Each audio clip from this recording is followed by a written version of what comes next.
মোহনবাগান বনাম বেঙ্গালুরু এফসি মহারানের উত্তেজনা তুঙ্গে। ডুরান্ড কাপের দ্বিতীয় সেমিফাইনালে মুখোমুখি হবে এই দুই শক্তিশালী দল। যুবভারতী ক্রীড়াঙ্গনে সবুজ রং সমর্থকদের মধ্যে উন্মাদনার কোনো কমতি নেই। তবে এবারে ম্যাচে টিফো, স্মোক ক্যান্ডেলস বা অন্য কোনো দাহ্য পদার্থ নিয়ে প্রবেশ নিষিদ্ধ করেছে পুলিশ। পুলিশের পক্ষ থেকে মোহনবাগান ও বেঙ্গালুরু দলকে এই নির্দেশনা জানিয়ে দেওয়া হয়েছে এবং ডুরান্ড কমিটিকেও সতর্ক করা হয়েছে। সমর্থকদের উদ্দেশ্যে বার্তা দেওয়া হয়েছে যে এই ধরনের জিনিস নিয়ে মাঠে প্রবেশ না করার জন্য। বর্তমান সময়ে আরজিকর কাণ্ড নিয়ে সোচ্চার 8 থেকে 80 সকলেই, যার প্রভাব ডার্বি বাতিলের দিনও দেখা গেছে। সেদিন সাধারণ সমর্থকদের ওপর লাঠিচার্জ করতে দেখা গিয়েছিল পুলিশকে।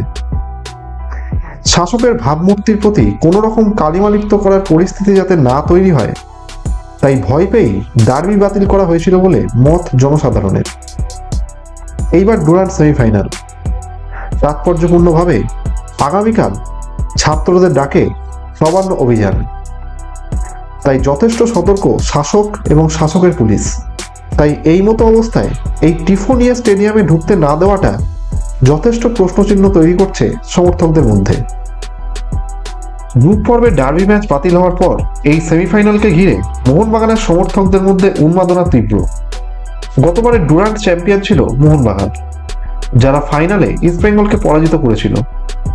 যদিও এবার লাল হলুদের বিরুদ্ধে ম্যাচ হওয়ার সম্ভাবনা নেই, কারণ তারা কোয়ার্টার ফাইনালে শিলং লাচংয়ের কাছে পরাজিত হয়েছে। তবে মোহনবাগানের সামনে এবারও ডুরান্ড জয়ের যথেষ্ট সুযোগ রয়েছে।